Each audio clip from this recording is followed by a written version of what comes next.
اس نے کیا نہیں کیا ہمارے ساتھ؟ سچ تو یہ ہے اسفی کہ میں کچھ نہیں بھولی۔ گھبرانا نہیں، چلو میرے ساتھ۔ خونی رشتے کیا اتنے ہی خود غرض اور شفاق ہوتے ہیں؟ خونی رشتے، پیار کے رشتے سب ایسے ہی ہوتے ہیں۔ یہ وہی کہاں پہ پایا تھا مجھے یہاں پہ مارنا ہے؟ وہ کہتے ہیں نا، انسانوں سے امیدیں وابستہ نہیں کرنی چاہیے، لوگ سبھی اچھے ہوتے ہیں، بس خدا برا وقت نہ لائے۔ کیا پلیز آ جائینا۔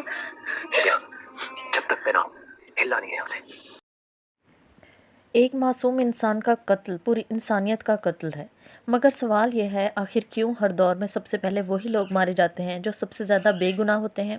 کیوں محبت کرنے والے، حفاظت کرنے والے اور انصاف کے لیے لڑنے والے لوگ ظلم کا سب سے آسان شکار بن جاتے ہیں؟ آج ہم بات کریں گے دو ایسے کرداروں کی جن کی کہانیاں الگ ہیں، زمانے الگ ہیں، مگر انجام ایک جیسا ہے۔ ایک طرف زنجیریں کا مدثر اور دوسری طرف یقین کا سفر کا بیرسٹر دانیال، دو ایسے مرد جن کا قصور صرف اتنا تھا کہ وہ صحیح کے ساتھ کھڑے تھے، اور پھر ان سے ان کی زندگیاں چھین لی گئیں، لیکن ان کی موت نے ناظرین کے دلوں پر ایسے زخم چھوڑے جو شاید کبھی نہ بھریں گے۔ آئیے دیکھتے ہیں کہ آخر فرحت اشتیاق نے برسوں کے فاصلے سے لکھی گئی ان دو کہانیوں میں کیسے ایک ہی درد، ایک ہی ظلم اور ایک ہی سچ کو زندہ کیا ہے۔ سب سے پہلے بات کرتے ہیں زنجیریں کے مدثر کی۔ مدثر کوئی ہیرو نہیں تھا، کوئی طاقتور آدمی نہیں تھا، نہ ہی کوئی جاگیردار تھا، وہ تو صرف ایک سادہ سا انسان تھا، ایک ایسا شوہر جو اپنی بیوی کو عزت دیتا تھا اور اس کی حفاظت کرنا چاہتا تھا، اس کے خوابوں کا سہارا بننا چاہتا تھا۔ ربیہ کی زندگی میں پہلی بار کوئی ایسا شخص آیا تھا جس نے اسے خوف نہیں، محبت دی تھی، مگر شاید یہی بات توسم خان کو برداشت نہیں ہوئی۔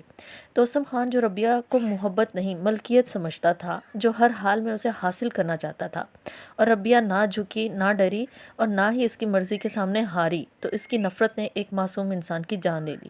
مدثر کو بے رحمی سے قتل کر دیا گیا، اس انسان کو جس کی کسی سے کوئی دشمنی نہیں تھی، جس نے کبھی کسی کا برا نہیں چاہا تھا، جس کا واحد جرم صرف یہ تھا کہ وہ ربیہ کا محافظ بن گیا تھا۔ اور سب سے دردناک لمحہ جب مدثر اپنی آخری سانسوں میں بھی اپنی موت کے بارے میں نہیں سوچ رہا تھا بلکہ ربیہ کے بارے میں سوچ رہا تھا۔ سربلند کا ہاتھ پکڑ کر وہ اسے اپنی سب سے قیمتی امانت سونپتا ہے اور کہتا ہے، میرے بعد اس کی حفاظت کرنا، ربیہ کی جان خطرے میں ہے، اسے تنہا کبھی مت چھوڑنا۔ سوچئے ایک انسان مرتے وقت بھی اپنی تکلیف نہیں بلکہ اپنے پیاروں کی فکر کر رہا ہو تو وہ کس قدر مخلص ہوگا۔ اور پھر مدثر کی موت کے بعد ربیہ کا ٹوٹ جانا، اس کا ہر لمحہ مدثر کو یاد کر کر کے رونا، اس کا خاموشی سے بکھر جانا ناظرین کے دلوں کو چیر کر رکھ دیتا ہے۔